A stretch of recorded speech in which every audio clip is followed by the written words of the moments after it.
दोस्तों ट्रंप की हवा निकल गई। ट्रंप की हवा निकल गई है। ट्रंप ने एक तरफा ऐलान कर दिया है। यार जलवा देखो आप, एक देश लड़ रहा था और जिसका प्रधानमंत्री जो है बहुत खुद रहा था, तो दो देश लड़ रहे थे, ऐलान इसने कर दिया था कि जंग खत्म हो गई। दो देश लड़ रहे थे, ऐलान इसने किया था कि जंग खत्म हो गई। अब यहां पर यह खुद लड़ रहा था और एक तरफा इसने ऐलान कर दिया कि जंग पूरी हो गई। जी हां, ट्रंप ने कहा कि जंग ऑलमोस्ट पूरी हो चुकी है। ईरान का हमने सब कुछ तबाह कर दिया है। ईरान की नेवी तबाह कर दी है, एयरफोर्स तबाह कर दी है, IRGC तबाह कर दिया है, हमने उन्हें घुटने पे ला दिया है। अच्छा, ईरान को पता ही नहीं है कि वो घुटने पे है। अबे ईरान घुटने पे नहीं है, तू ईरान के उस पे है, उस पे मतलब पैरों पे है। रमजान है भाई, कंट्रोल होता है दोस्तों। सॉरी आगा, सॉरी थोड़ा मैं जज्बाती हो जाता हूं। खबर यह है कि व्लादिमीर पुतिन के पास भागा है डोनाल्ड ट्रंप, फोन किया है और कहा है कि मतलब बात चल रही है कि मैं ऐसे इंसान को जानता हूं जो सुप्रीम लीडर जो अब बना है मुश्तबा खामनाई, जो मुझे पसंद नहीं है, उसका रिप्लेसमेंट है, वो उनसे बेहतर है। और हिंट दिया है डोनाल्ड ट्रंप ने कि जंग खत्म करवा दी जाए। यानी ट्रंप चुपके से पुतिन के पास गया है, फोन पर बात की और कहा है कि यार जंग खत्म करवाओ यार, बहुत मार रहा है भाई।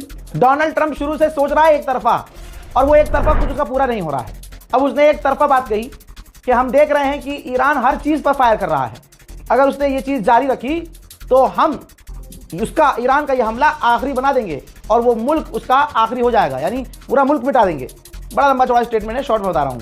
आगे उन्होंने कहा कि हम सोच रहे हैं कि स्ट्रेट ऑफ हॉर्मुज पर काबू कर लिया जाए, पूरी तरह से कब्जा कर लिया जाए। लीजिए, रशिया ने खुद कंफर्म किया है, व्लादिमीर पुतिन ने खुद कंफर्म किया है कि डोनाल्ड ट्रंप ने मुझसे बात की है और जंग खत्म करने का प्रपोजल दिया है। अरे भिकमंगा पहुंच गया, ओ भिकमंगे, डोनाल्ड ट्रंप अंधभक्तों का फादरलैंड पहुंच गया, पुतिन के पास। जंग रुकवा दो यार। कैसा लगा जब स्ट्रेट ऑफ हॉर्मुज बंद था अभी तक? तो ये देखो, तेल के दाम $120 पर बैरल पहुंच चुके थे। ठीक, अब जब डोनाल्ड ट्रंप ने ऐलान किया और आगे यूरोप ने भी ऐलान किया कि जो हमारा तेल का भंडार है हम उसे खोल रहे हैं, तो फौरन जो तेल के भंडार की कीमत है, तेलों की कीमत है, वो तुरंत जो है धड़ाम से नीचे आई है। लेकिन ईरान ने पहले ही कह दिया था कि अगर ये तेल की कीमत कम हो भी रही है तो भंडार की वजह से हो रही है ना।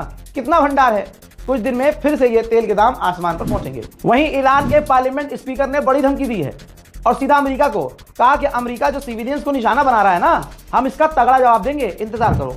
उधर इराक के प्रधानमंत्री ने भी तबाह खामनाई को मुबारकबाद पेश किया है सुप्रीम लीडर बनाए जाने पर। हजरात, इजराइल के हालात कितने बुरे हैं, कितने बुरे हैं। तमाम लोगों से गुजारिश है, शेयर कीजिए, कोई कॉपीराइट नहीं है वीडियो पर। आप इसको यूट्यूब पर डालिए, फेसबुक पर डालिए, कहीं भी डालिए, कोई कॉपीराइट नहीं है, बस सच्ची खबर दुनिया तक पहुंचनी चाहिए। दोस्तों ये देखिए, सबूत के साथ चीजें सामने आई हैं। पिछले साल की पुरानी वीडियोस इजराइल शेयर कर रहा है कि हमने ईरान के फाइटर जेट तबाह किए हैं। यानी झूठ देखो, इजराइल दुनिया की जो सबसे खतरनाक ताकत है, शैतानी ताकत, उसको भी अब झूठ दिखाना पड़ रहा है अपने आप को मजबूत दिखाने के लिए। पिछले साल जो 12 डेज वॉर हुआ था उसमें ईरान के जो फाइटर जेट इसने तबाह किए थे, वो पुराने वीडियोस निकालकर दोबारा पोस्ट कर रहा है कि हमने ईरान के फाइटर जेट तबाह किए हैं। बहुत बढ़िया भाई, बहुत बढ़िया। इराक के लड़ाकों ने जिम्मेदारी ली है कि हमने इराक की सरजमीन से कुवैत में अमेरिकी ठिकानों पर बमबारी की है और ड्रोन और मिसाइल दागी। ईरान के राष्ट्रपति पेजेश्कियान को रजब तैयब एर्दोगान ने फोन किया, तुर्की के राष्ट्रपति ने, और कहा भाई क्यों मार रहे हो हमें, हम तो तुम्हारे साथ हैं। पेजेश्कियान ने कहा कि भैया हमने तो दागी नहीं मिसाइल, आप जांच करवा लो या हम जांच करवा लेते हैं या दोनों मिलकर जांच कर लेते हैं।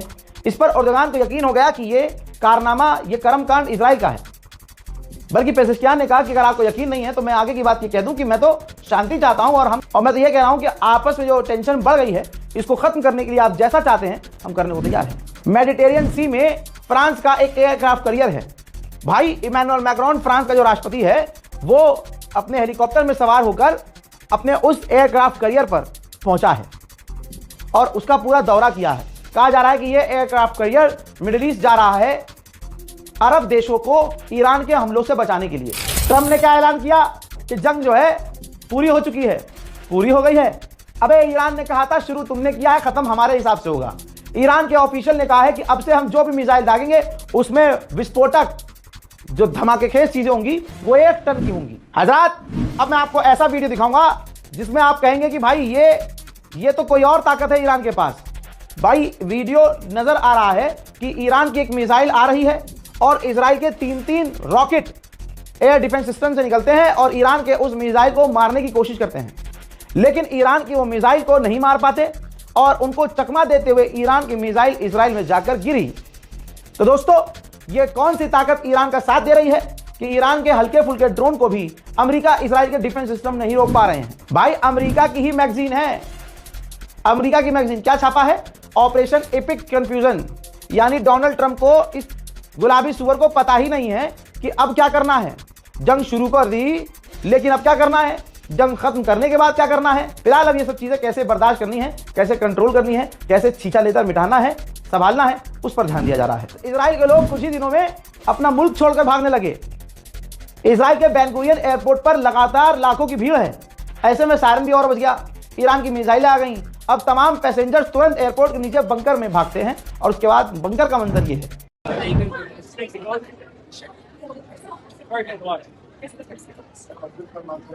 डोनाल्ड ट्रंप ऐलान कर रहा है कि जंग खत्म हो गई है, लेकिन ब्रिटेन में कुछ और चल रहा है। ब्रिटेन में फ्यूल टैंकों के करीब, गैस स्टेशन के करीब लंबी लंबी कतारें हैं, क्योंकि तेल और पेट्रोल डीजल के दाम तेजी से बढ़ रहे हैं। उधर सऊदी अरब ने किया ऐलान, जानकारी दी है कि हमने 3 ड्रोन्स को मार गिराया है जो ईरान के थे। ओहो, ईरान के विदेश मंत्री कह रहे हैं कि अभी हमारे पास और भी सरप्राइजेस हैं, हमारे पास स्टोरेज में बहुत सारी चीजें हैं, चिंता मत कीजिए, अभी जंग जारी रहेगी। भाई ईरान की फौज ने तो भाई साहब बंबू लगा लिया है, सरसों का तेल और सांडे का तेल एक साथ लगाकर लट पकड़ रहे हैं। ये देख लीजिए, जो IRGC की ग्राउंड फौज है उसने कहा है कि हम इंतजार कर रहे हैं अमेरिका की फौज का। दोस्तों, कमाल ही हो गया, ईरान बहुत खौफनाक लड़ रहा है और बहुत बुरी तरह से पीट रहा है। आप लोगों ने जो मेरी इज्जत रखी है, मैं आप लोगों का शुक्रिया अदा करूंगा कि 9 मार्च एक बार आवाज देने पर जिस एम्बेसी में, ईरान एम्बेसी में लोग जा नहीं रहे थे, मेरी मोहब्बत में लोग आए और आपने यकीन दिलाया कि आप मेरे हैं। हजरात, वहां पर हजारों लोग पहुंचे, हजारों लोगों ने कॉन्डोलेंस बुक में अपना शोक व्यक्त किया, घंटों वहां बिताया। हमारी मुलाकात खुद ईरान के एम्बेसडर से करवाई गई, ईरानियन ऑफिशियल से। वहां तमाम ईरान के ऑफिशियल्स को इस बात का एहसास हो गया कि ये कोई गोदी मीडिया का पत्रकार नहीं आया है जिसके पीछे कौम घूम रही है, जिसके पीछे मुसलमान सलाम कर रहा है, उसके गले लगना चाह रहा है। ईरान एम्बेसी की इंटेलिजेंस भी होती है भाई साहब, सारी जानकारी उनको मिल चुकी थी और यहां मैं बोल के भी नहीं गया था, बिना परमिशन, बिना आप टाइम लिए, अपॉइंटमेंट लिए, किसी के एम्बेसडर से नहीं मिल सकते।